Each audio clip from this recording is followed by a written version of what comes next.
Our next speaker did not become popular because of the job that he was previously doing in the museum, but because of a big exhibition that he prepared a decade and a half ago. It was a worldwide success, from Japan to European countries. And then he became very well known in the whole world, talking about out-of-place artifacts. Now tonight we're going to have a privilege again to have with us Klaus Dona of Austria.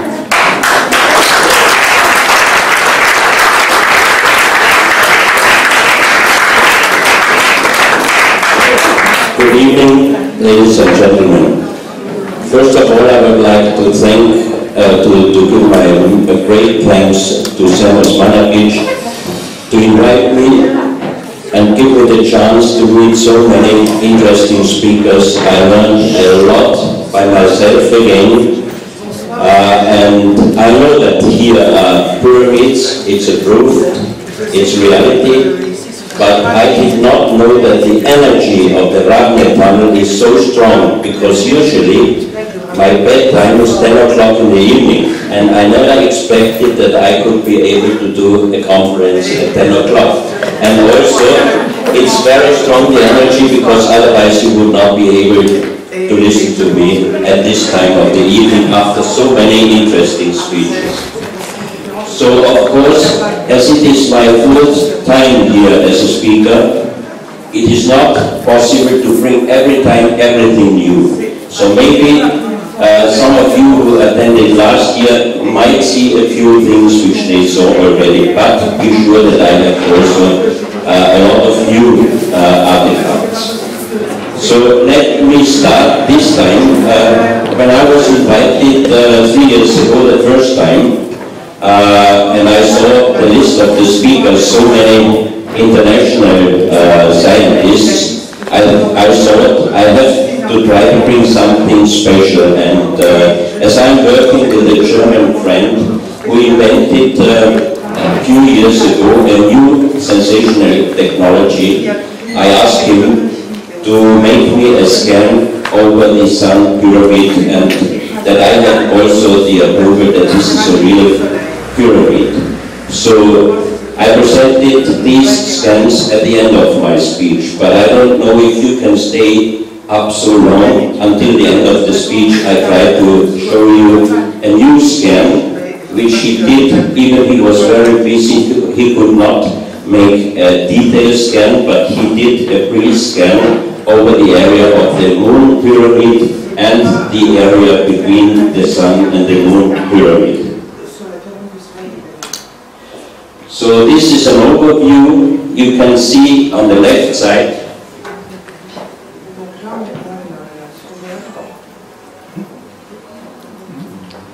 here the scan we did 3 years ago, a detailed scan over the Sun pyramid, and here a pre-scan we did over the Moon pyramid just on the surface, because to do a detailed scan we have to go down meter by meter, not missing any tunnel or any room, if there is one. You can see here the black lines. These are tunnels which are 160 to 170 meters under the surface. That means, for me personally, this must go back really a long time. But as they are already age-dating to 30,000 years, it's also for me understandable why there are tunnels 160, 170 meters under the surface. This is another overview scan. You can see that there are a lot of anomalies also on the surface of the other mountains or pyramids, but there are also big empty rooms under the earth, also in a deepness of approximately 150 to 170 meters. This tunnel is very interesting because it goes in this direction, and I think this is the direction to the Ravne labyrinth. Maybe Timothy can give me more help. But there is a connecting here, and this one goes directly to this one. There is another connection to this pyramid, and it goes also inside the moon pyramid. This big empty room is approximately 400 meters under the surface.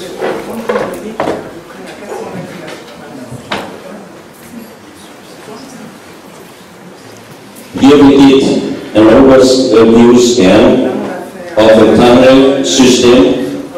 Of course, here the Radne tunnel system, but as you can see, it is much, much more under the surface in the area of Isoko. And good luck, Sam. I think the next 50 years you might be very busy to discover all these tunnels and pyramids.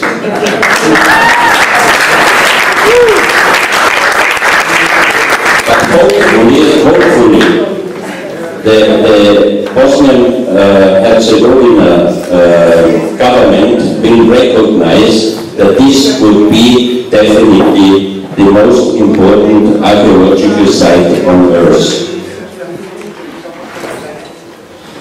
Here you have another tunnel also going directly to the moon pyramid, and on the surface you see here we have anomalies on top of the moon pyramid, approximately 50 meters under the surface. And two places, two anomalies we have here, and I think these are the two places where Sam did already excavations a few years ago. Hopefully, when my friend get more time for me, we can finish the moon pyramid and also in the future the other pyramids, so that we can give Timothy better advices where he might be able to find entrances to the other pyramids. That's another close-up. You can see here there are tunnels in about 50 meters under the ground level. And this is a completely close-up, and here you see the two anomalies. And Sam, are these two places the places where you did the excavations? No?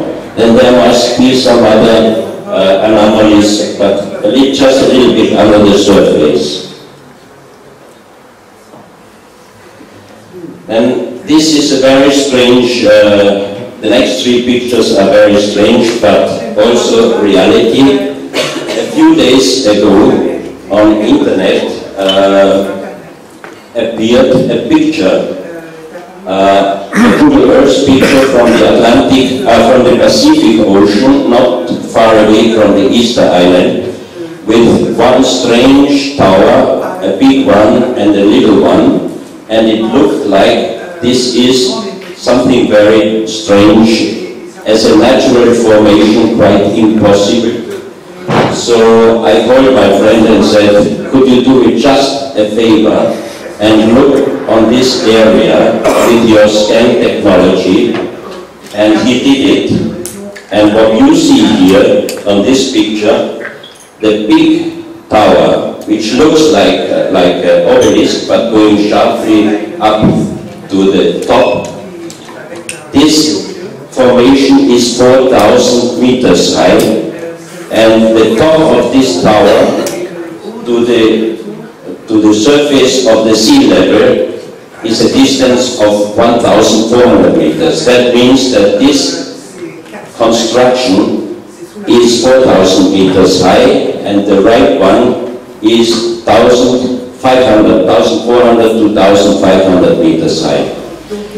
What was the result of the scan?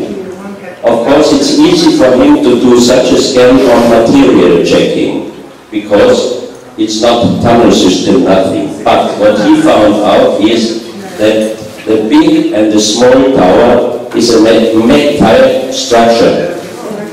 It's artificial, it's definitely not a natural formation. And I'm wondering if the US and Russian submarines might know about these structures. It's interesting that it is very close located to the Easter Island, and on the other side of the Earth is the Great Pyramid in Giza. And exactly in this area there were many UFO sightings in the past. The white thing is concrete with steel. That means it's also a about 50 meters thick construction. And here you have, in a distance of 4 kilometers, you have these circles, also artificial structures going deep into the earth. Of course, we don't know what these circles have to do, but it looks like a stone circle, right? So this is definitely an artificial structure, and it is a metal structure. Of course, nobody will believe us, but we are used to that.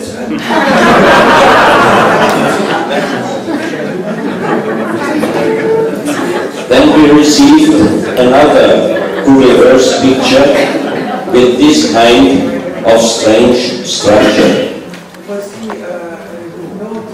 From the first view, immediately it looks like artificial.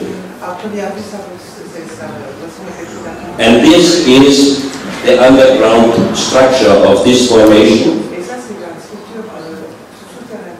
These are so-called anomalies, that means empty spaces, exactly in this area where you saw the two Google Earth pictures before.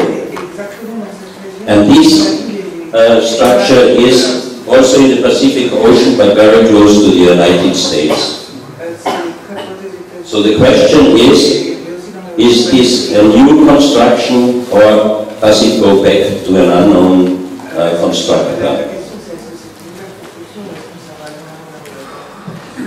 This May, I was invited to Japan for a conference. And the conference was scheduled on 13th of May, and I was planned to return on 14th. A few days before the conference, they called me and they asked me, I have to stay one more day until the 15th. And they explained to me that Japanese shamans called them and they said, the 14th is a very special day, and there is a rock formation in Japan, and one big rock formation is called the activator. And they told the organizers that they should bring me to this rock because I have the key to activate this stone. So at the first moment I thought they are joking, they are kidding to me, because I have no key to activate the rock formation. But when I was there and we did the ceremony on 14th between 8 and 10 p.m., very strange things happened, and I found out that the key was not myself, but I brought the key with me, and that was a very special sky, which you can see after my speech I put in here on the table. And this sky is really something very special, I would say. But to the crystal skies we come later. So when we arrived on 14th at the area of this rock formation, first of all we visited this place. And when I saw the presentation of Hannah this afternoon, immediately it looks for me very, very similar like this structure, but Hannah's were in Czechoslovakia and this one is in Japan. It's quite a distance in between, but it's not the only one. Here on this picture you see the granddaughter of the famous emperor, Japanese emperor Tenno. Sorry, it's a little bit too late. Meiji Tenno, the grand-granddaughter, Princess Makamaru. She visited with us this place, and you see her sitting here on top of a 25 meters stone structure made out by huge big stone blocks, but some of them are going so precise into each other that for me it looked like Sacsayhuaman or any other South American big stone structure, or even the structure I had the honor to visit with Sam here in Bosnia. So on top of this structure there is a carved stone formation you see here behind the princess, which looked for me immediately like a parabol antenna, but it is big and made out of one big block of stone.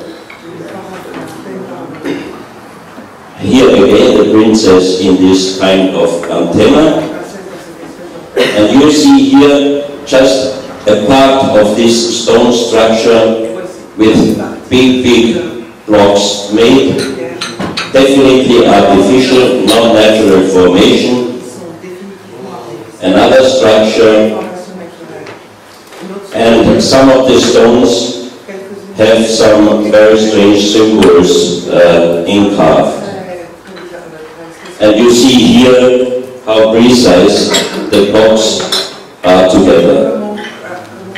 So again, an unknown stone megalith area, and this time in Japan. I didn't know about this before, but I was really surprised. This is a picture on top of the pyramid. The shamans and the priests, they arranged this ceremony, and they asked me to put the skull in the center.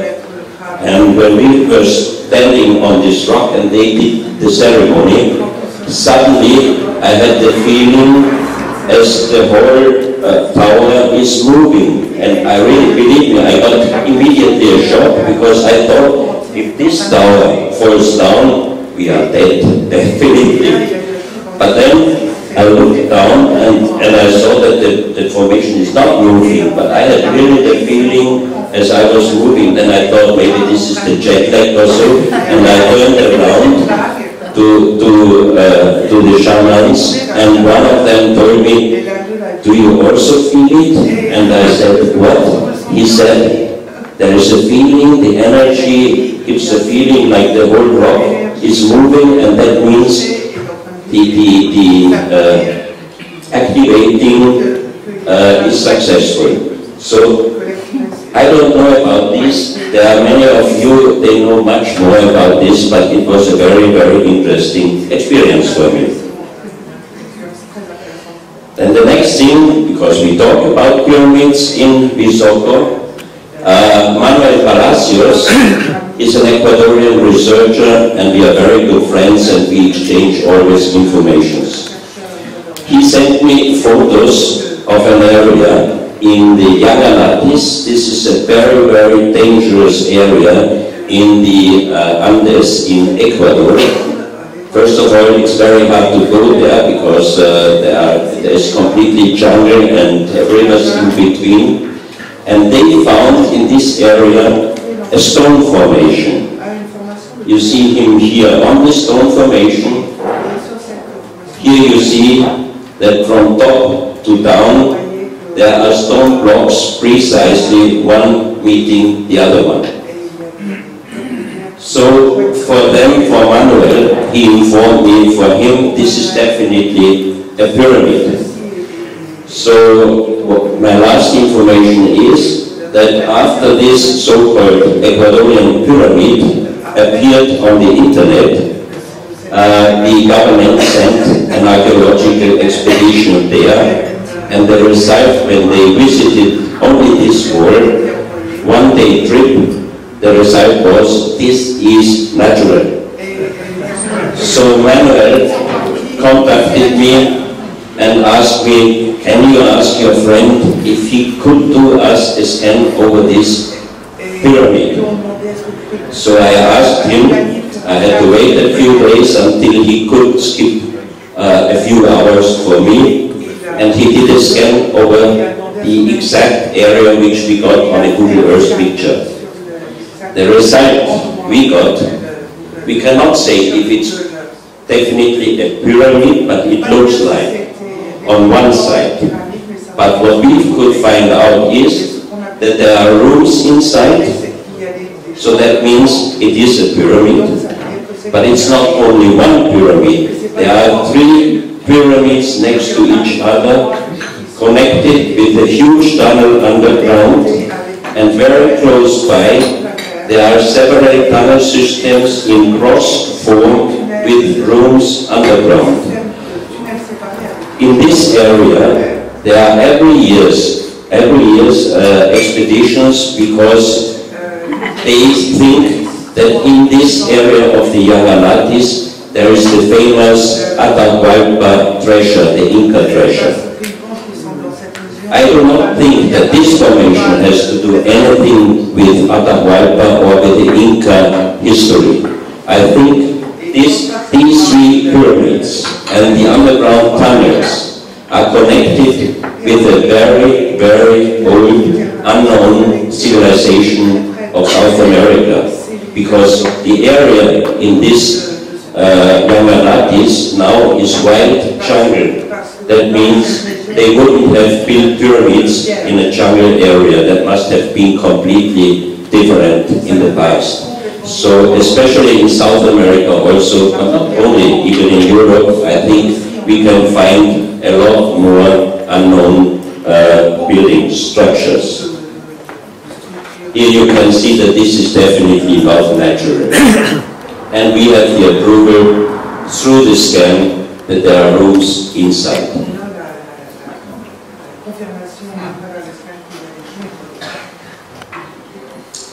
Then we keep still in Ecuador, because from now on I show you artifacts, because many researchers are studying the structures and the buildings.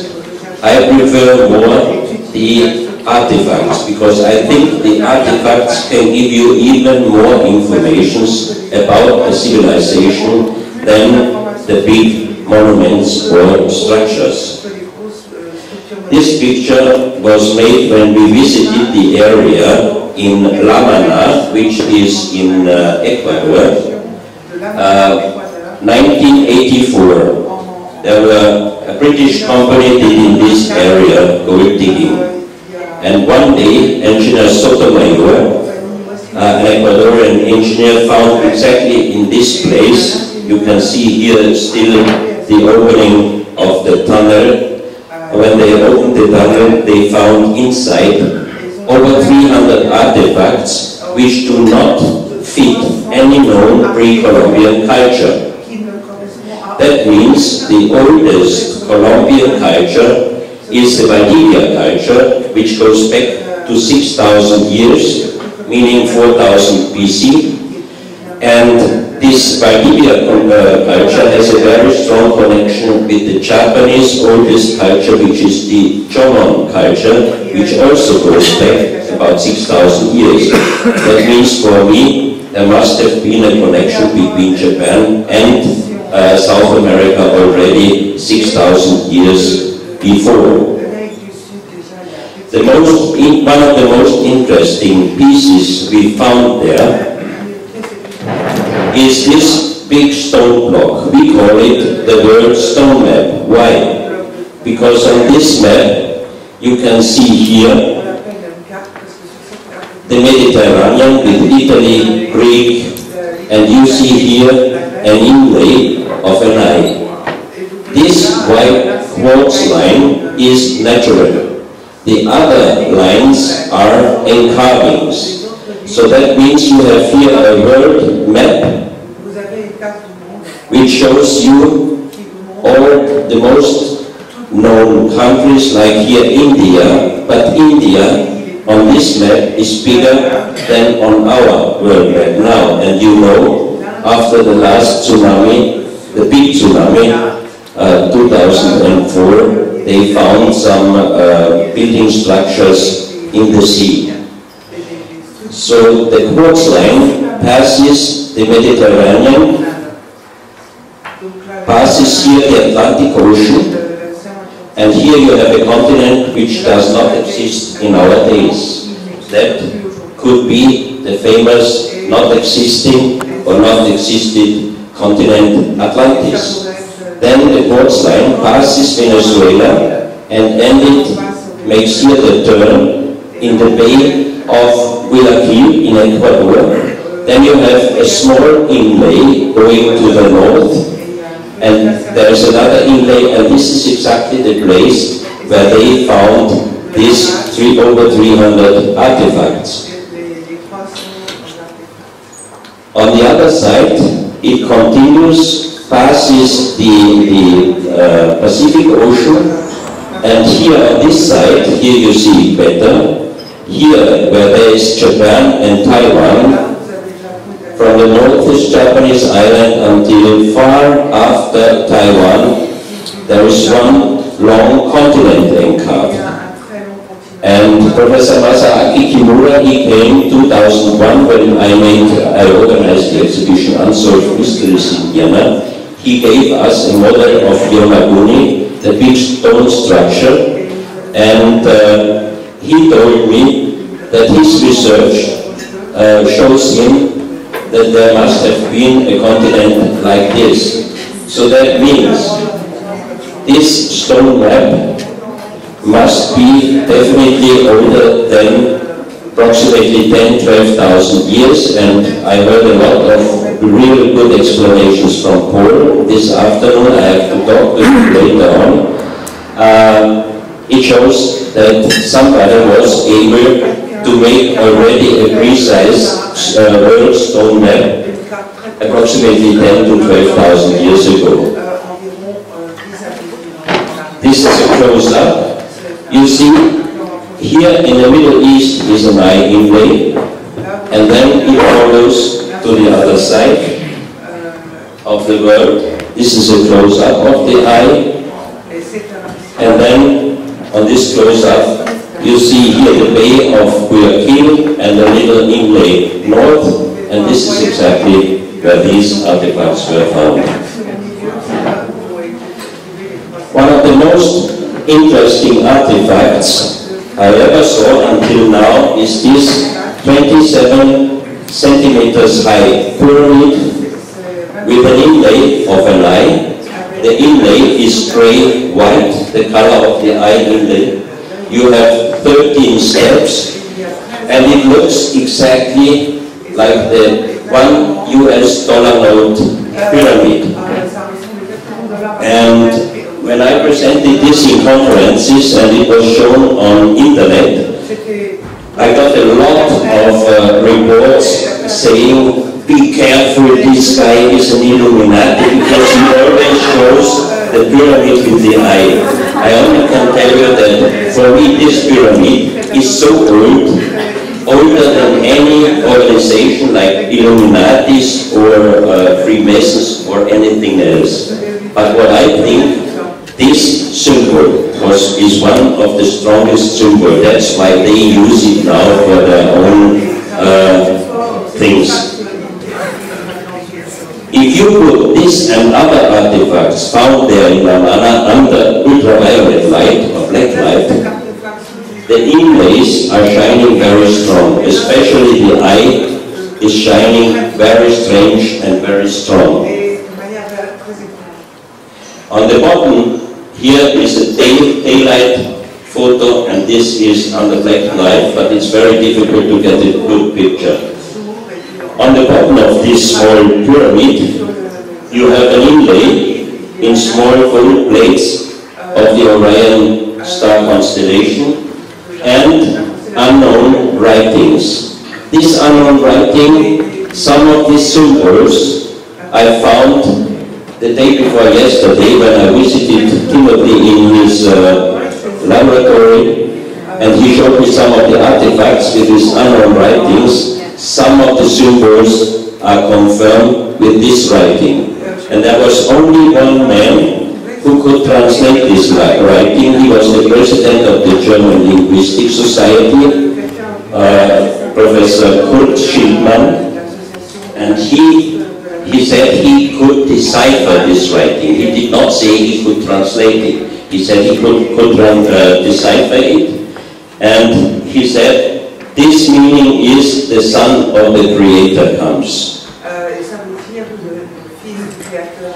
And we found the same unknown writing on stones in Ecuador, in Colombia, in Illinois, in Closet in France, in Calabria, in Malta, in Turkmenistan, and in Australia. So that means there must have existed a global civilization, and if this writing goes confirmed with the writing which we have found here in the Radne tunnel, then you know about what age we are talking. This is a stone which shows how you should hold the pyramid. Here you have the eyes. The pyramid stays on your right hand and you put your left hand on top. And this stone shows you the action of the pyramid. You see here a man sitting and holding the pyramid. From his eyes are going rays out to these two bold people. On his head he has a flat helmet and a kind of an antenna going up to this symbol. This is the helmet which was found there too, but you can see that something is missing here. Another very interesting artifact is this big jade cup with 12 small cups. A very symbolic number, 12 plus 1. On the big cup you have a precise star constellation inlay work, and on the small cups you have numbers which are looking like the Maya numbers, but they are a little bit different. And the big cup is inside completely magnetical, outside not, only in the center of these three big stars. And maybe Paul can tell me later on what star constellation is here on this cup. Every geologist will tell you that it's impossible if the jade cup would have some iron material inside the material. It must be magnetical from both sides. This here not. We did tests and it's confirmed. Here you see a close-up of the big cup, and what I got information is that you can see here on the cup the Orion belt and swirl, Pleiades, Sirius, Aldebaran, Betelgeuse, Procton, and Canis Major. And also this cup, the inlays, if you put black light or ultraviolet on, the inlays are shining really very strong. Here you see a close-up of the small cups, and each one has a different size, but we fill them completely plain with water, and we put them carefully in the big cup, and the big cup also was completely plain, filled with water. So even the work of these small cups was very, very, very well done. Here on this picture you see also a jade plate with the same star constellation like on the big cup, and two people looking with their eyes up to the sky.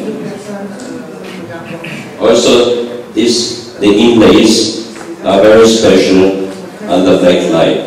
This is a very interesting hard-formed stone, but here it's broken, and also the stone changes the color from light brown to black, which is also not normal in the nature. And you can see here a face. You have here the two eyes, you have the nose, the mouth, long hair, and a barb.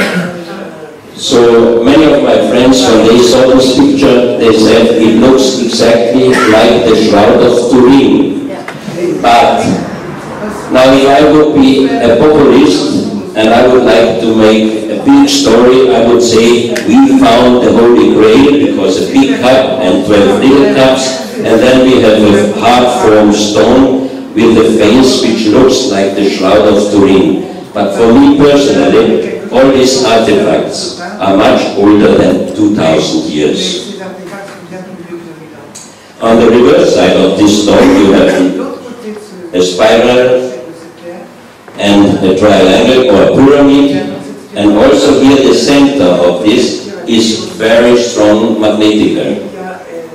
And also the mouth of the face we tested with a small magnet, and when we put it, the small magnet in front of the mouth of the face on the other side, it was always going like, it was talking, like it looked like somebody is talking to us. Very strange magnetical effect. Then one piece, the head of a cobra, and we know that the cobra didn't exist in South America and all the other artifacts, so this collection is not accepted by the official archaeology. The cobra has 33 lines, 32 plus 1 dot, 33, and left side, right side, 7 dots. So 7 and 33, very interesting numbers. I got information from an Indian professor. The cobra has 33 lines, and in the Hindu mythology there are 33 god and goddesses. The 7 circles represent sub-chakras in yoga.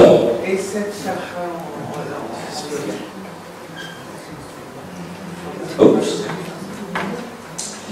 Here you can see how the inlays are shining under black light or ultraviolet light.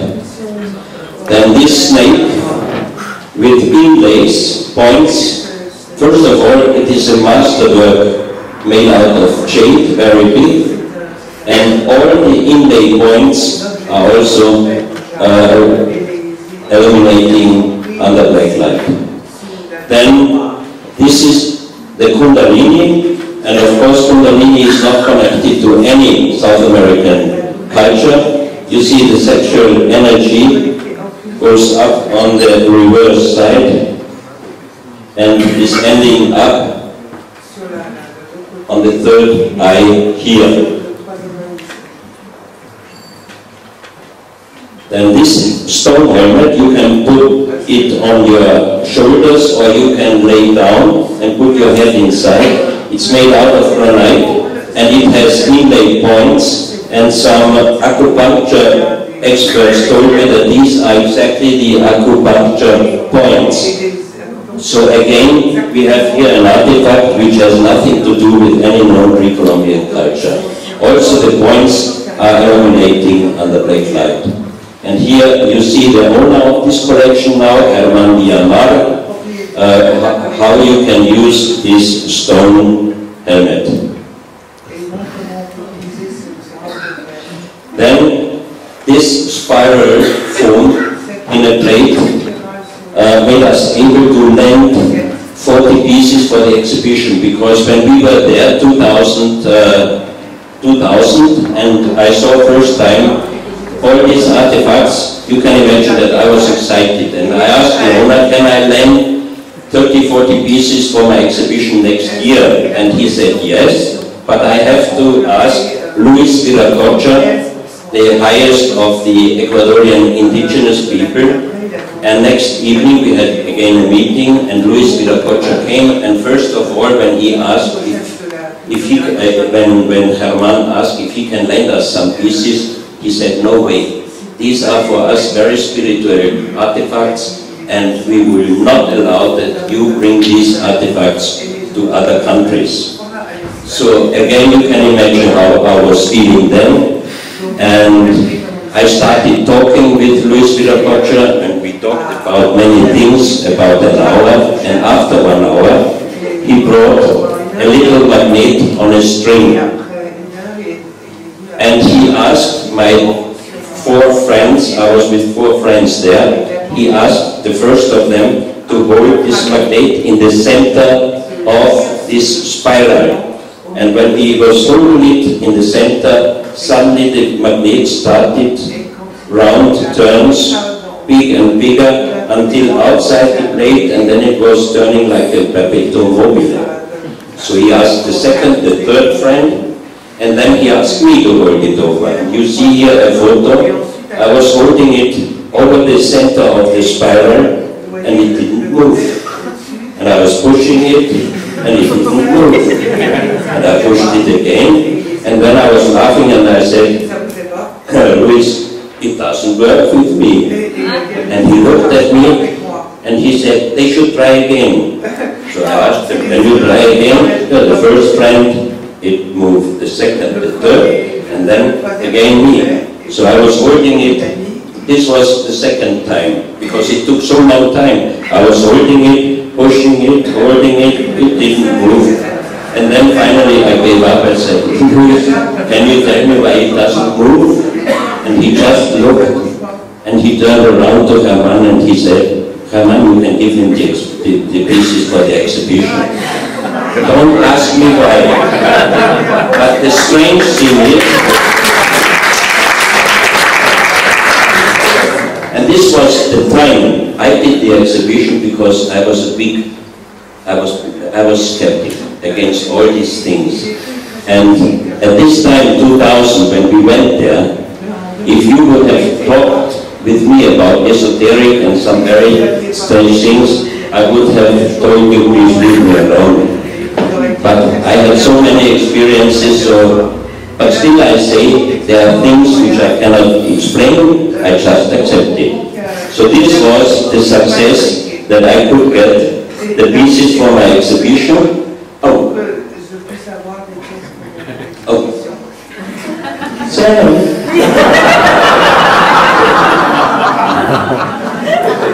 And you know what? Out of about 50, we asked at the sign office to do us samples for our logo for the exhibition. And you wouldn't believe it. The logo for our exhibition was exactly this spiral on a black ground. So, I don't know why, but it brought me luck. So this one is also a small jade plate and has 7 different colored circles. And a few months ago, I got a telephone call from a Russian physicist, numerologist, and mathematician, a lady, Mrs. Svetlana, and she told me, I saw a presentation on YouTube, and I saw this Ecuadorian plate, and it fits exactly my research of doing a matrix for persons, a personal matrix for persons. And she asked me if I can send a high-resolution picture of this plate, which I did. And she asked me, can I make you your matrix? And I said, yes. What do you need? My name and my birthday. And later she sent me my matrix, and she was very, very surprised because she said, it's incredible, but you are the first one with exactly the same colors in your matrix and exactly with the same thickness of each circle. So I asked her, what does that mean? She said, I cannot give you any answer. So this is a pyramid made out of stone, also found there. You have here again the pyramid with the eye. You have here spirals, and you have here unknown symbols. Here another stone from the same collection, again with the pyramid with the eye, and here the 3 stars, which are exactly located like the 3 pyramids in Egypt. And then they found many of ceramics, which also do not really connect any pre-Columbian culture, because here this looks like Asian style, also the snake around the mouth. The eye forms are also not really North American indigenous, and I got also the information that this position is called as Padma Asana in yoga in India. The Lord Shiva is a Hindu god, and he has a snake around his neck. So the question is, how did those artifacts come to Ecuador? Here another one, sitting in the lotus seat. Then this one very interesting, because you can see here the third eye. And in Ecuador, in a country where it is really very hot, it's a very strange clothing. This one, for me, first of all, it looks a little more Japanese than any pre-Columbian culture.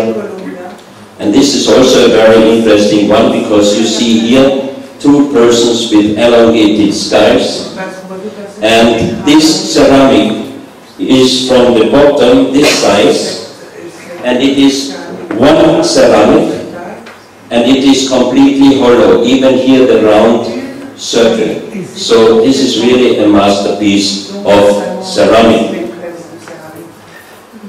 So now we go to China, to the pyramids. I can go here faster because you saw already some of them. The next pictures I got from my friend André Besmet. He visited many of them. Even he was walking up on some of them. Even it was prohibited. And he even had the chance to fly over this with what? With the small, with the ultralight airplane. He was flying over the pyramids and he did great photos. He is one of the most interesting researchers, and I'm just wondering why he never gives a conference speech. Here himself in front of one of these pyramids. And you see, they look like the Sun Pyramid, right? And this is a model of the biggest one. And this photo I got from a Chinese archaeologist from southern Mongolia, round pyramids. And in this area, they found thousands of jade artifacts. They say that this is from the Hongshan culture, which is dated archaeological-wise about 4,000 years old. But even 4,000 years ago, doing such great jade works, they must have known, or they must have had a kind of special technology. Some of these artifacts are very strange. And this bronze was also found there. And you see here, it's called Hongshan culture, and when I saw this picture, I thought, this is an Egyptian bronze, because it looks exactly like Isis. That's why I, here a close-up, and here you see the original Egyptian Isis. This is Mr. Che. He is a Korean researcher, and I met him personally this summer, first time, but we are in contact already over 2 years. He is a great researcher of an unknown culture. They found in China and in Mongolia many graves, mostly Korean archaeologists, and they excavated hundreds and hundreds of 30-40 centimeter big jade figurines, but they are all black painted. And the interesting thing for me is, first, they could not find out yet what kind of color they used. They couldn't find out, technically wise, what kind of color they used to paint these jade artifacts black. But when I saw symbols on some of them, like here, it remembered me immediately on the Moais on Easter Island, because you know that they are now excavating deeper and deeper many of the Moais, because they are going deep into the earth, and most of them they have on their back symbols, and some are really same like on some of these artifacts. So you have now the Moais black, because it's volcanic stone, and you have here jade artifacts, but also black. Why somebody paints beautiful jade into black? And you have the same symbols. So maybe for me it is a point that the really never existed continent Mu really existed. And another point is that we did a scan over the Easter Island, and what we found is always in a certain distance behind a Moai there is deep underground a cave, a grave, and in this grave we could identify bones, gold and precious stones. And all of you know that on Easter Island there is no gold mining, no precious stone mining, nothing. And they didn't find yet any real grave on the Easter Island, an important grave.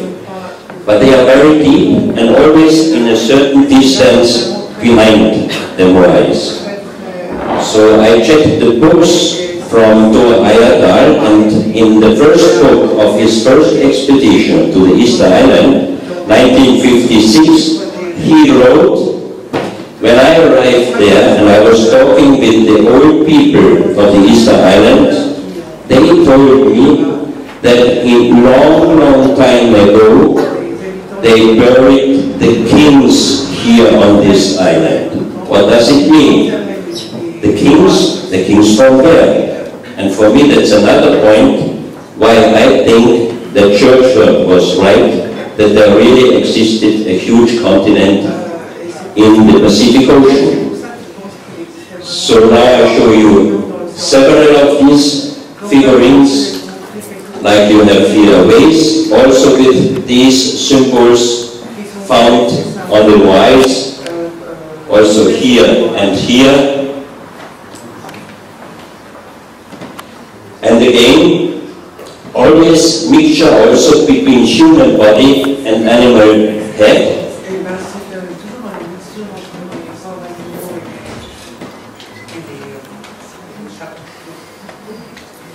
And then people.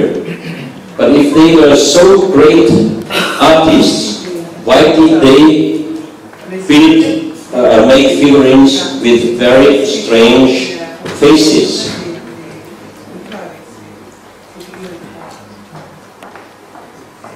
Here you see male and female. This looks Mongolian or Chinese. This also for me looks more Chinese.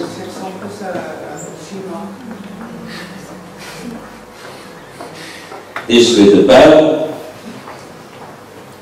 Here you see uncolored. Some of them they found uncolored, but most of them are black painted. That's another uncolored one. This is another one. A turtle with a human face. And this one, the next one, were for me very interesting, because if you compare the human skull here and the skull of the person with the knife, it looks for me like a giant who killed a smaller person. This is the lady. They also knew how sex is going on. Then animals. Again, skull. So that means skull always played a very important role even for cultures. The Korean archaeologists are dating these artifacts back at least 8,000 to 10,000 years.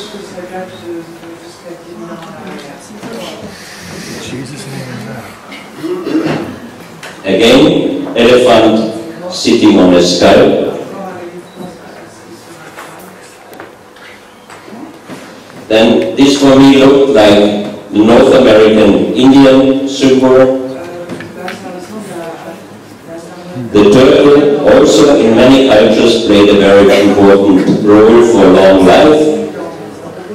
And this skull was also, it's made out of jade and was also found together with painted black figurines. 2001 I was able to present 6 crystal skulls in my exhibition. All of them were checked by the most expert worldwide, Dr. Rudolf Distelberger, who was the director of the treasure room of the most famous museum in Austria. He checked already 1984 the Mitchell Hedges skull, where many people are saying or writing that nobody can make this skull, that alien must have brought it from somewhere. That's not true, because he checked the Mitchell Hedges skull, and he was a very nice man. He didn't say this skull is not old, he just said, my opinion is the Mitchell Hedges skull is made end of 19th century in Ida Oberstein in Germany.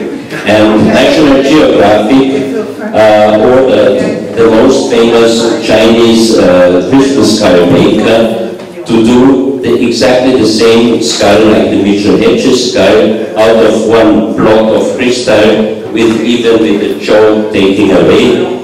And he made a copy where you cannot see which one is the original or the copy. But the next skulls are definitely old. This is smoked quartz skull. This is aquamarine. This is from Mongolia, it's jade. And 2004 I had the exhibition in Switzerland, and a famous and great Russian shaman asked me if she can visit with me after 9:00 p.m. when everything is closed, the exhibition, and she will tell me some more information on some of the artifacts, which she did, very interesting. And until this time I didn't believe that crystal skulls can give any information or something like this. But when she meditated in front of this skull, she was talking in a language which I never ever heard before. Then she was talking in Russian to the translator, and the translator was talking to me. And it was November 2004, end of November 2004. And she said, the first information is for me. You will, in the very new future, you will excavate many things on the earth. But you have to leave the earth in a good condition. At that time, I had no idea of excavating something because I'm not an archaeologist. But with the new technology of my friend, we have now several places where we are really starting soon excavations. So this information was quite right. But the second information was, in a few days, a big wave will kill hundreds of thousands of people, and all of you know that on 26th of December 2004, the big tsunami in Southeast Asia killed hundreds of thousands of people. So there is reality that crystal skulls are keeping information, or it looks like that they even can look into the future. The next one is from Brazil, lapis lazuli, and this one is from the Ukraine. It's quartz, rose quartz. This photo I received from a lady from Mexico, which is connected with 3,000 strange artifacts, where you will see some of them later on. this crystal sky. Very interesting, and for me it is definitely a very old one, and it's hollow inside. This sky was found in Bavaria in a wooden case, and the wood case in a leather case. And on the leather case was written Otto Rahn. And Otto Rahn was the SS archaeologist who was ordered through Himmler to search in Rennes-le-Château and in Mont-Semur the Holy Grail and the Ark of the Covenant. This box was on the last train leaving Berlin in the last days of the war, direction to Prague, but the train didn't arrive in Prague, it stopped in Bavaria. And a friend of mine found also the transportation list, and on the transportation list, the owner of this box was Heinrich Himmler himself. That means that this crystal sky was in the ownership of Heinrich Himmler, and I brought it to my friend Dr. Distelberger. He checked this crystal sky. He said it's definitely handmade. And as Otto Rahn was researching in Rennes-le-Château and Mont-Semur, I'm quite sure that this crystal sky, 9.2 kilo heavy, was in the ownership of the Knight Templars. My friend told me that with a physicist and another friend, they did laser light and sound tests with this crystal sky.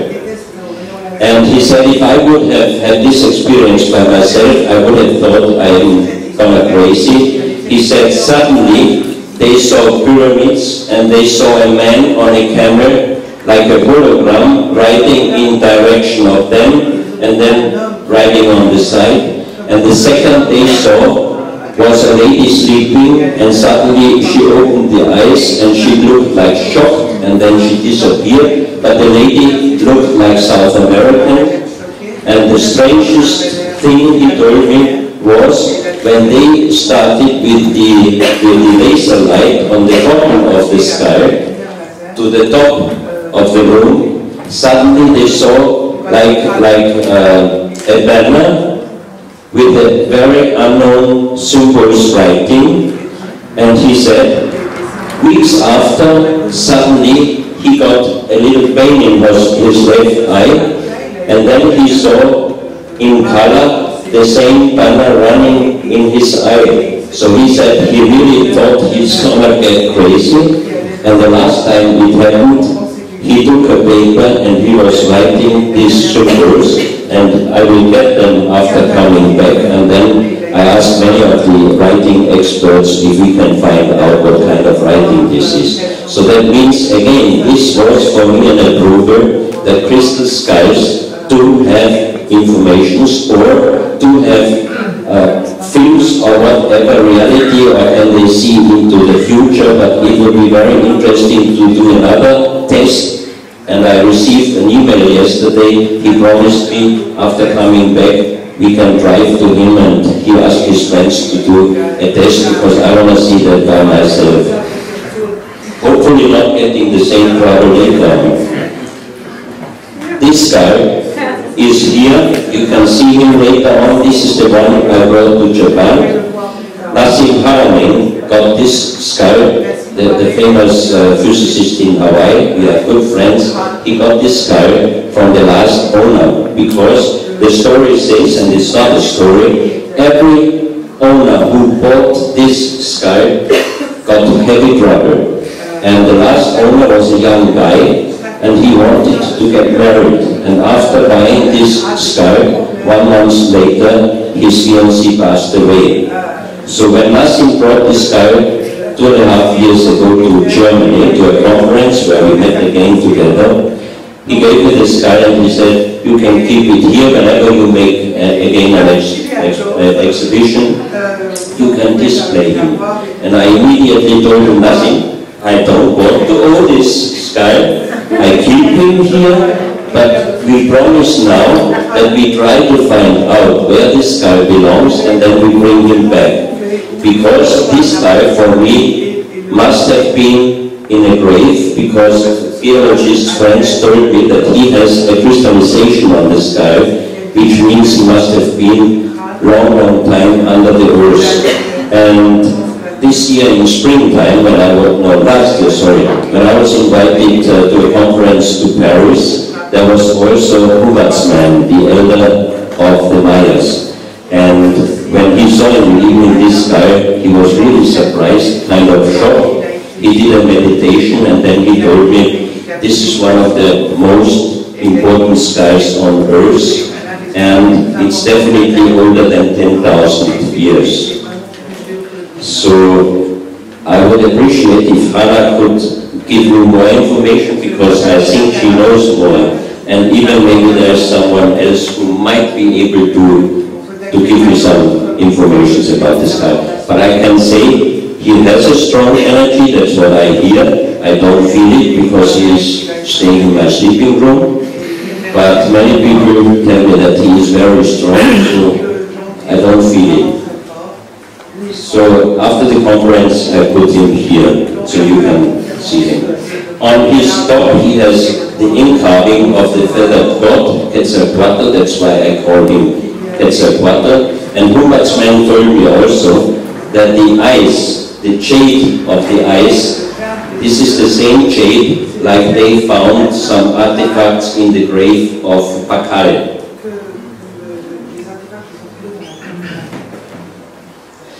Now we move to Sierra Leone, to Mali. Professor Pitoni, a real great Italian geologist, he passed away unfortunately a few years ago. He provided me this photo and some artifacts from Sierra Leone, which I show you following. He follows always legends and mythology. And when he was working in a diamond mine in Sierra Leone, he got information about a legend that a princess did something wrong and God made her into stone, and there is a huge half granite, half portrait lady in a rock formation.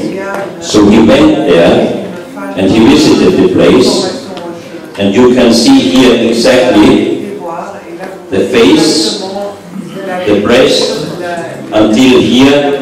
This is definitely because he was a really great geologist, and he said, I could not go directly to there, but I could see definitely that this was man-made, a precise face, everything, but the size from here to here, the man-made formation is 140 meters. So it would be even quite very difficult for us in our days with high technology to do such a precise half-portrait into a rock. Here this is a close-up of the face, and you can see exactly the face, but what some specialists told me, and I can see it by myself, this looks more like South American or Asian, but not Black African style. So that's another hint for me to the direction of Atlantis. Then, while he was excavating diamonds at the diamond mines, as a geologist, he always took from the finding position of any artifact organic material. So he found many sky blue stones. That's why he called these stones sky stones. We did analytical check at the Natural Historical Museum at the Mineralogical Department. These stones are artificial made. We could find out all the materials except the color. The color is no way to find out what color they use to get really sky blue stones, from big size till small size. And the legend in this area says that they are Muslims. Allah was angry with some of the angels, and he petrified them and threw them to the earth. These are the so-called nomoris, which I show you. He took the sky and threw it to the earth. These are the so-called sky stones. And he took the stars and threw them to earth. These are the diamonds which were found there. So the sky stones, we did analysis. There are 13% of material which usually does not exist on our Earth. They only find it on meteorite impacts. This is one of the nomoris. They were found in different layers, from age dating from organic material, 2,000 years the youngest one, up to the oldest one, 17,000 years. Very well done, but again, you know that I'm researching worldwide also giants, and we found already broken bones from 7.6 meter human giants in Ecuador. Again, when I heard Hannah today, I got very big ears because I'm from Austria, but I didn't know that giants exist in Czechoslovakia, so very interesting. But you see here, you see the elephant and the man sitting on the elephant. If you compare the size, this guy must have been at least 6-7 meters. And you know that any country, any tribe, everywhere you find the legends and stories about giants and little people. Here also some very strange ones. These are made out of very heavy granite, found in a deepness, organic material, but that doesn't prove definitely that they might not be older or younger, about approximately 5,000 years with a strange head and human body, like the reptiles. Here again, and here again.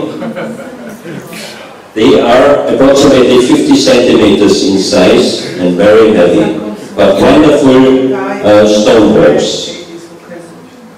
And this one he found in an area with organic material, in the deepest area. Organic material age dating was 17,000 years. It's made out of sandstone. It looks for me like a T-Rex, like a dinosaurs, and it was making a sound. He told me when he found it, it made a sound, but it was closed precisely with this stone, and he opened it and he found inside a small metal ball. So I brought the metal ball and the stone, the little stone, for analysis to the institution, to the laboratory. Next day, the professor called me and she said, Mr. Dona, somebody made a bad joke with you. I said, why? She said, because the metal ball is chromatic steel. And you know, chromatic steel was found first in Austria in 1904. So how can come a perfect, precise chromatic steel ball inside a statue? So next morning, I called Professor Pittoni and I said, Professor Pittoni, we have a problem. He said, well, I said, I did an analysis on the stone ball of your figurine. He said, oh, what is it? I said, you won't believe.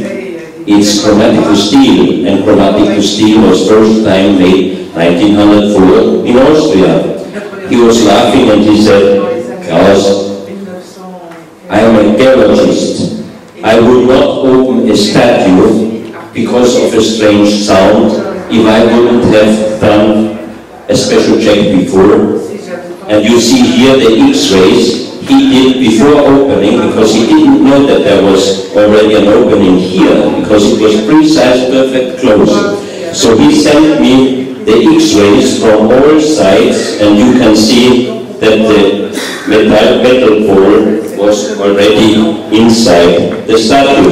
This is the side X-ray. You see here the steel ball, and here on this picture he saw that there was an opening here already, and he asked a restaurator to open him exactly here.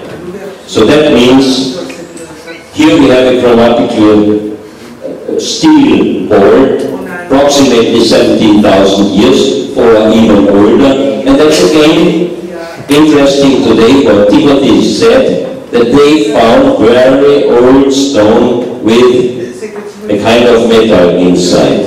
So again here we have a connection, and so it goes with artifact and artifact.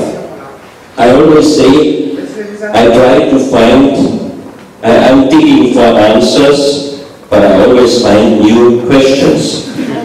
So that's why it's interesting always to talk with people like you, because someone has this idea, someone has this idea, and I think if we put all together, but also together with the official scientists, because we need them, if we are able to get them also on our side, and we get already some of them, thank you Paul and others, so with together, if we put all these puzzles together, maybe one day we find a real full picture. And one of the ideas I have is, and that again, that's why I like Paul's conference very much, I also think that there were always, from time to time, global catastrophes which wipe out most of human, and if so, the civilization started completely from zero, because the next and next and next generations, they only have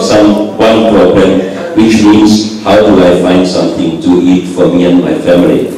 So why don't we check more and more Paul's studies and artifact studies? Maybe we can find out more information what really happened, and maybe we could find also some answers. How can we take care that something like this will not happen to us? Sam, how many minutes I have? The last meeting. Okay, then we talk until 2 o'clock? The first group is leaving at 5 a.m. Okay. So, now this is very interesting. In the 1870, a French researcher found deep underground the first of the so-called charcoal gods. You see here an original photo of the finding, and the official archaeologists in Mexico and the international archaeologists are saying that here in this area they were putting the hearts when they were taking them out from the body. They took the heart up there, and there is the function of the god Chacmol. But now I show you many pieces from one collection. About 3 years ago, I got an email from Mexico from a lady, and she wrote, she is sending me some pictures, but I should keep them top secret. For me, several photos from someone I don't know, meaning top secret, somebody wants to send me a virus. And I checked each photo several times with a virus scanner, and then I opened them. And when I saw the first 10 photos, I thought somebody is cheating me, because I always refuse to talk about UFOs and extraterrestrials, because I always said, as long as I do not have a real approval, I will not talk about this. Then I stick on unknown, ancient, high civilizations, which definitely existed. But Valery already told me so many things, and I know that he is one of the most serious researchers. So these artifacts, so it makes me already coming to the side where I think that they might have been here.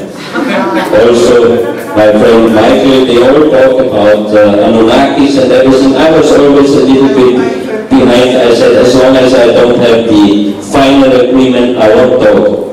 Now they make me believe in it, okay. And the artifacts. But the artifacts were so good that when I showed with Nassim Haramein, together we showed 2 years ago in a conference in Saarbrücken the first pictures, and Nassim made the physical explanations. I asked, please stop all cameras, don't make photos, because I knew we get trouble. So someone filmed it, and he was putting it on the internet, and you cannot imagine what happened.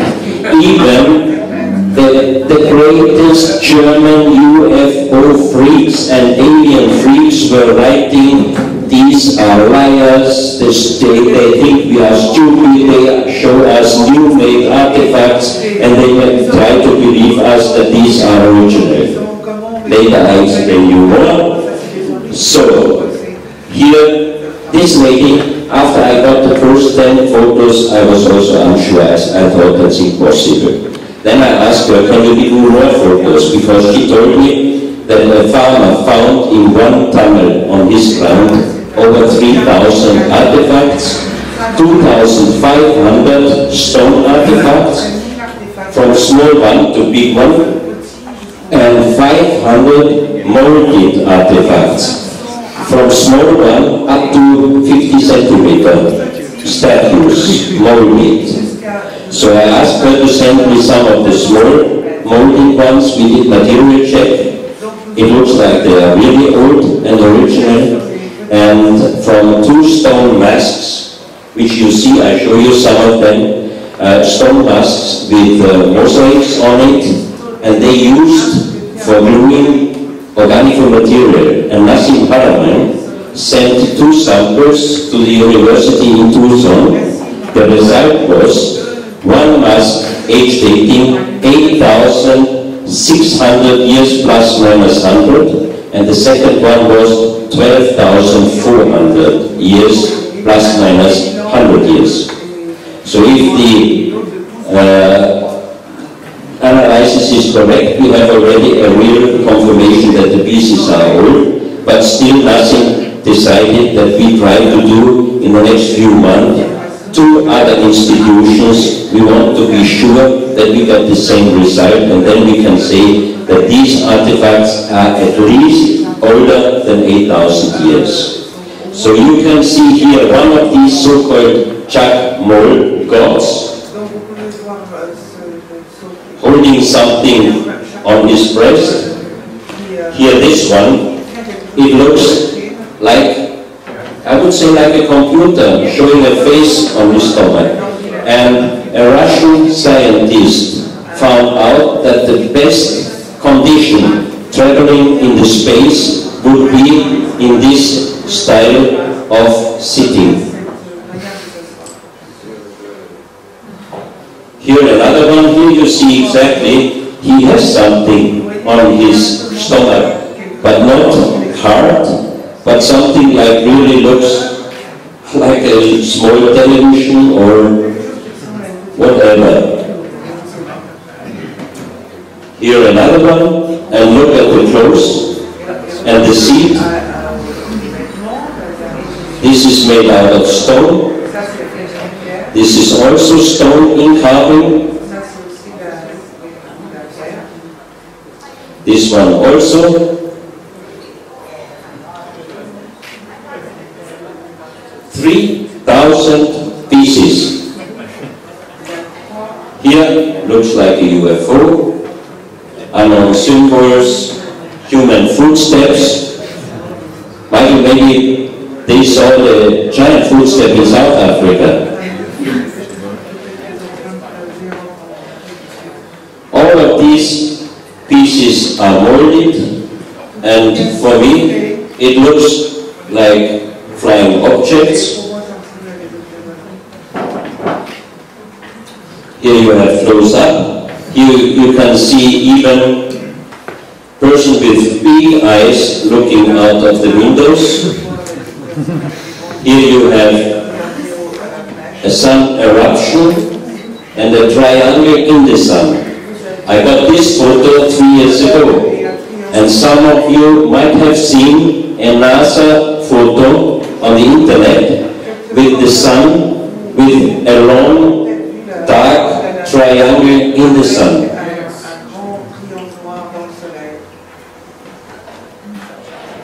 This one again, on top a UFO. Here a guy with very strange big eyes.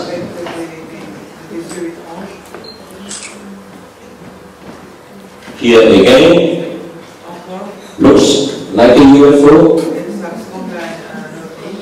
Here, one of several engravings where the person seen always is raising the left hand.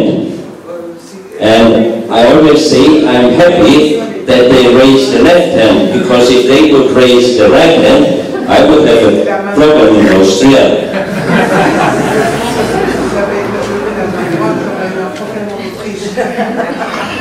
Here you have the sun eruptions.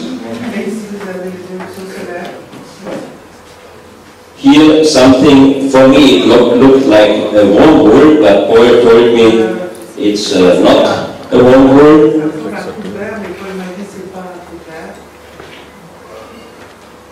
This is very interesting because it looks like something is going direction to the Earth, because here it looks like the Earth, and here you have a flying object in front, and one following it, here another one, and here again you have the famous position with the rising hand.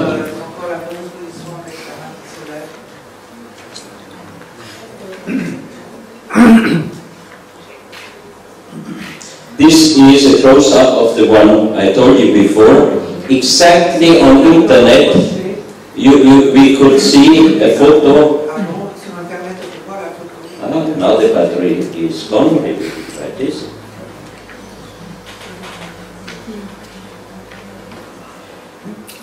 The sun with the sun eruption, and here the triangle.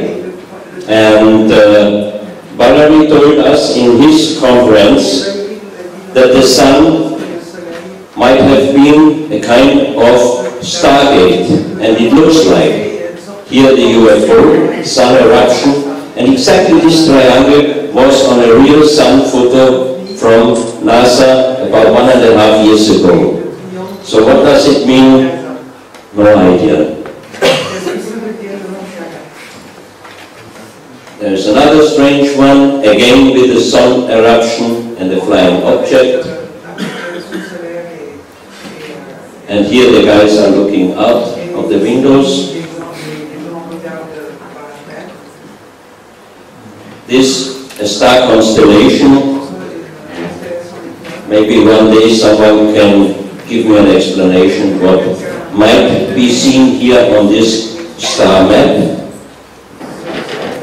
You can see all the kind, different size, different material, most of them made out of stone, 3,000 pieces. The farmer is afraid, that's why everything started with top secret. The farmer is afraid when the government gets a knowledge about this collection, they will take it away, and they might take his land also away, because there are 2 tunnels which he didn't open yet.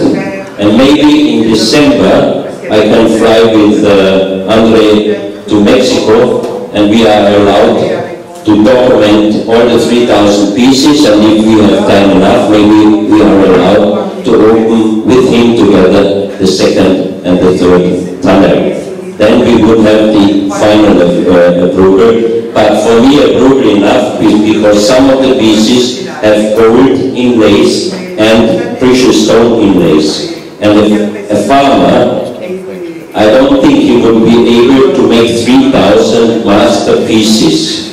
It would not be possible. This is one similar mask where we did with 2 of them an age dating, because these are semi-precious stones glued with the organic material on a stone mask. And this is, for example, the reverse side of the one you saw, the front side.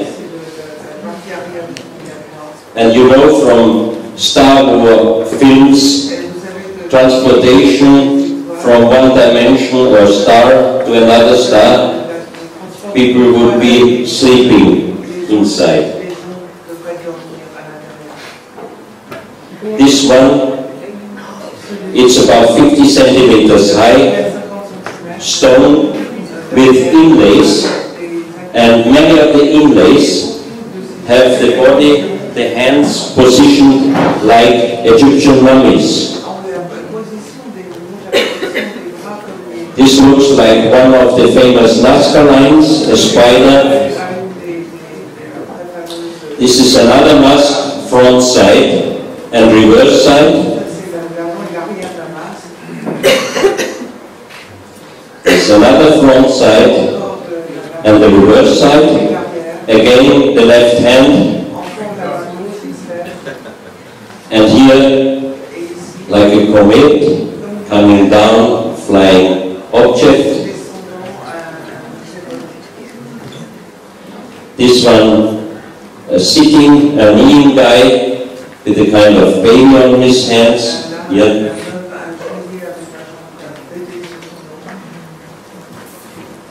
Another mask, and the reverse side.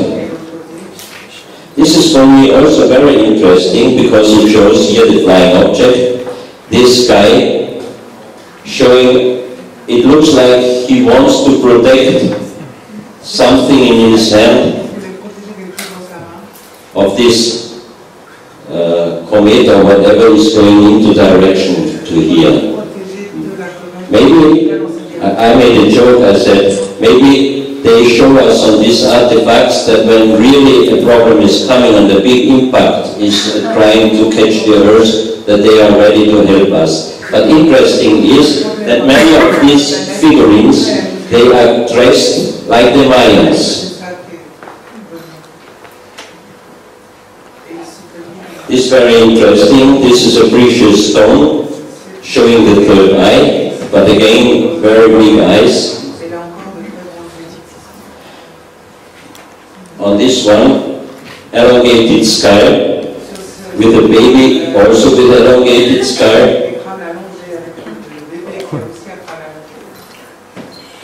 This one is very, very interesting because again you see here even the mask sitting in the position of Chuck Moll in something inside, and again raising the left hand.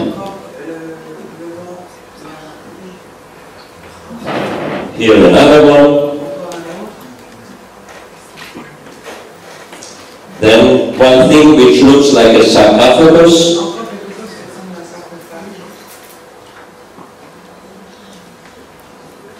You see? I mean, you have to agree, they look too good to be believed. That's another sarcophagus. Here you have step pyramids, and again, the Mayans, they had two tribes, the Eagle tribe and the Puma tribe. And on this one here, you see, it looks like the Eagle tribe. So now the real question is, are these species or these artifacts or at least 8,000 years old? But then the history about the Mayans, and especially interesting, the history, the age of the building of the Mexican pyramids must be also older. So question, no answer yet. Here you see several of the artifacts, gold inlay eyes, precious stone inlay with gold. So a farmer in Mexico wouldn't be able to, or if he would be an incorrect man, he would break up the precious stones and gold and would sell it, but he doesn't do it. This one again, strange person with elongated skull and big eyes. Another one. This, I love him most of all, because here you can see even the glass here of the helmet. long, big eyes, holding something in his hand, and here a flying object. Now we change and we go to Colombia. In Colombia, Professor Jaime Gutierrez has the most incredible collection in Colombia. This, we called it the genetical disc. It is made out of a material which is called lydite, or in English also radioite. It's a very hard stone, but usually the structure is like leaves formed. So that means it's very easy to break. You can see here on this arrow that a little piece was broken away, and even on other parts, pieces were broken away. So, why this is so interesting? It is not accepted, because this disc and the other artifacts I show you are not accepted as archaeological findings, because they do not fit any known pre-Columbian culture, so they must be new. But the problem is, 2001, before we put those artifacts to the exhibition, we made material check at the Natural Historical Museum Mineralogical Department, and Dr. Rudolf Distelberger was with us. And after getting the result of this material, he told me, "I'm happy that I'm here today, otherwise I wouldn't believe in the result of the material." I said, "Why?" He checked all these pieces, and after checking he said, "I cannot tell you who made those artifacts, I cannot tell you how they made the artifact, and I cannot tell you when they made the artifact, but the only thing I can tell you, we are not able to do the same artifacts with our high technology, with the same material today." So that means we talk here again about very strange things. Why? First of all, they were found in South America and Colombia. They do not connect any known pre-Columbian culture. That means they should be at least older than 6,000 years. But then the next question arises, how could they know how human egg with spermia and without spermia looks like? And how could they know how spermians are looking like?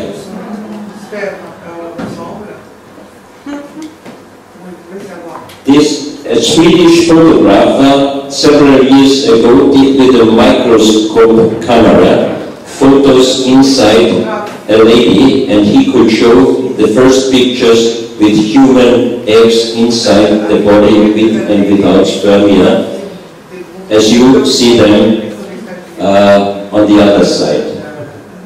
Here, sorry, here. This is the comparison. And on the reverse side, for me again strange, if someone can do such an incredible work, why he shows man, male, female and child with so big heads with eyes left side, right side, and why he show here male and female more looks like frogs. And here you have, it looks like the fetus in different age.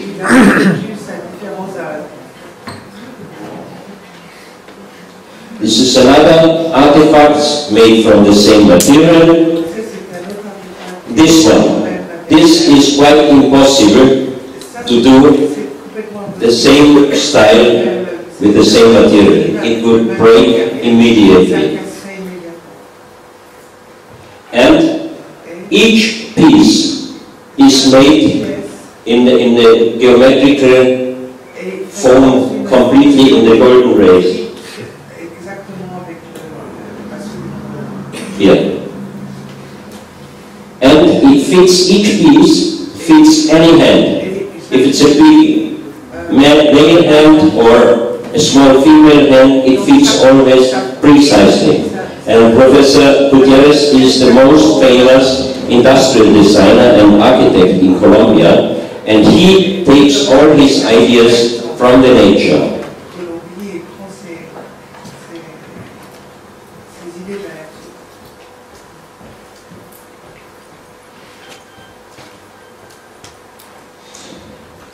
These artifacts are very small, and especially this one, I think it was used for medical purpose, because you can put in the round form, you can put this finger, and then you hold it with the two other fingers, and it's like your own fingers. You can reach any point precisely. And such a form, making today out of lyddite, would be quite impossible. It would break immediately. All these instruments for me looks like medical instruments. And each one, as I said, is perfect done. When Professor Gutierrez showed some of these artifacts in a university in the United States, a young student told him, "Professor, isn't it reality that you are the most famous industrial designer in Colombia?" He said, "Yes."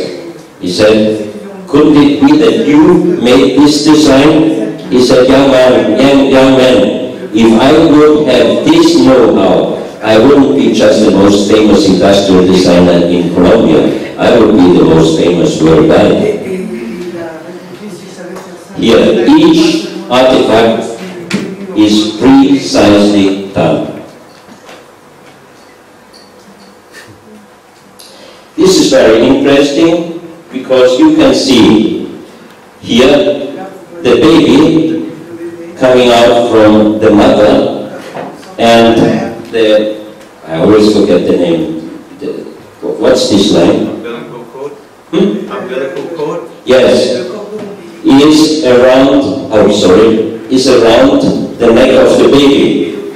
That means, for me, it looks like this artifact was done by a high civilization for a lower civilization, to show them already for what they should use this instrument, to cut this line when there is a danger that the baby gets strangled.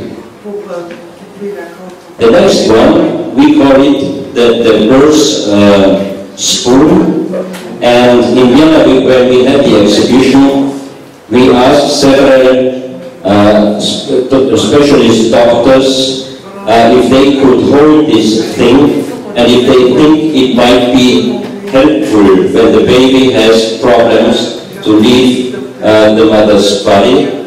And they tried it, and finally they said, you can here only put the dome inside. That means you can hold this instrument only with the two fingers. That means you are not able to use power. You can only use it very, very softly, and that means some of the doctors said, for us it looks even more safe than the instruments we are using in our days.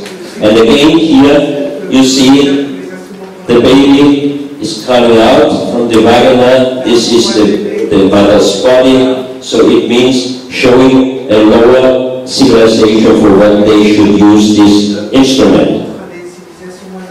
And again, these two pieces precisely done.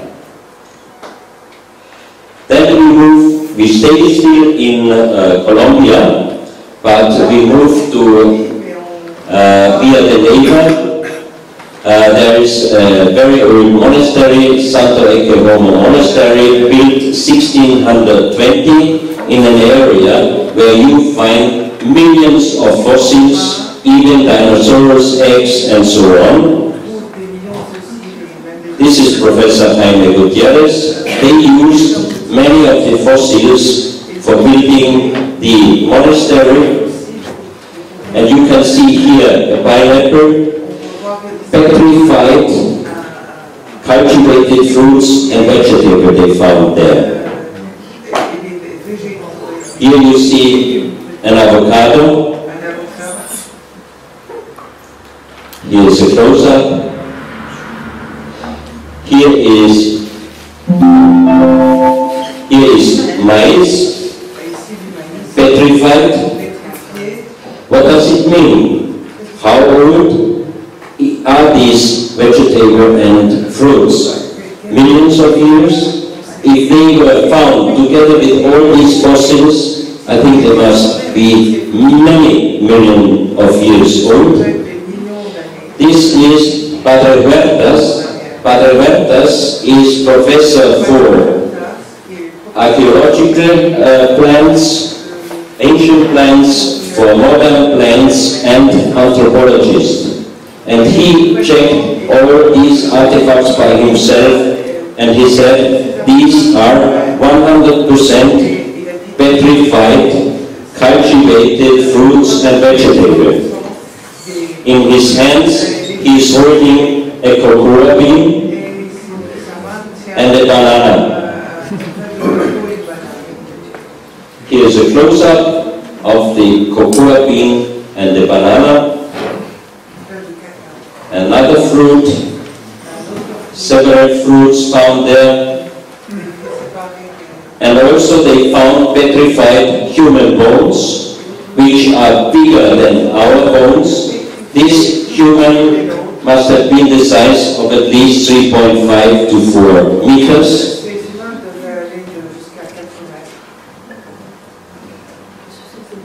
And also in the same region, in the same area, they found this stone with a petrified human hand and a petrified human foot. Age dating, archaeological age dating of the stone material in Colombia is 120 to 140 million years. So what do we have now? We have human hand and human foot petrified in stone. We have cultivated fruits and vegetables petrified. And age dating goes far behind our time. Here you see the hand. In the same area, they found petrified bones with very strange animals. Some of the animals, they have arm rings, you can see here.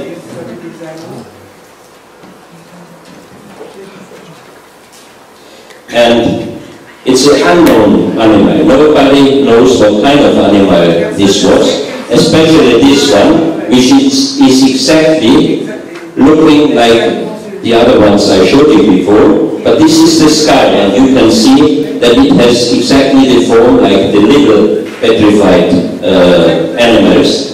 But the strange thing is that these artifacts have wonderful engravings in petrified bones, and the petrification was done already when the engravings were done. That means an unknown animal petrified with engravings.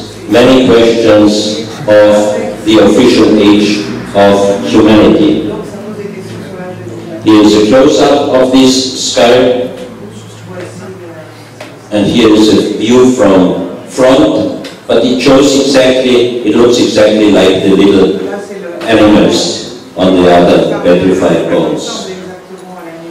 This is a flag with a tail, and it looks exactly like the stones found in Ica, the stone collection from Dr. Cabrera, stones which are showing dinosaurs and human together and so on. In the same area, there is a so-called Infernito, 1,500 years old, connected with the Muisca culture. It is definitely an archaeoastronomical site. These were all phalluses, but the Spanish conquistadors, they broke most of them. And I personally think that this area is much older than 1,500 years. There is also one underground room covered with huge stone blocks, and some of the big phalluses. Some of them are up to 8 meters, very heavy, and the mountain from where these rocks are transported and made is 60 kilometers up and down away from the area where these phalluses are now. So also here we have the question, how did they make them and how did they transport them? Oops.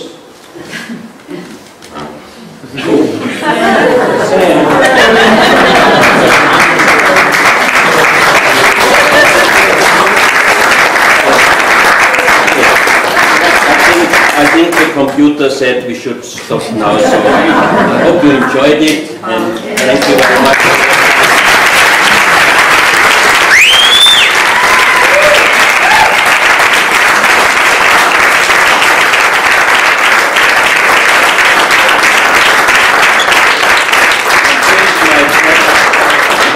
And here is my friend, and all of you can have a look on him, and maybe some of you can give me some information, so I will be happy.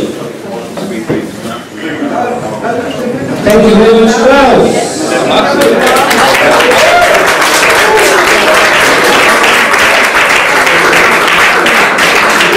Ladies and gentlemen, you started this conference yesterday.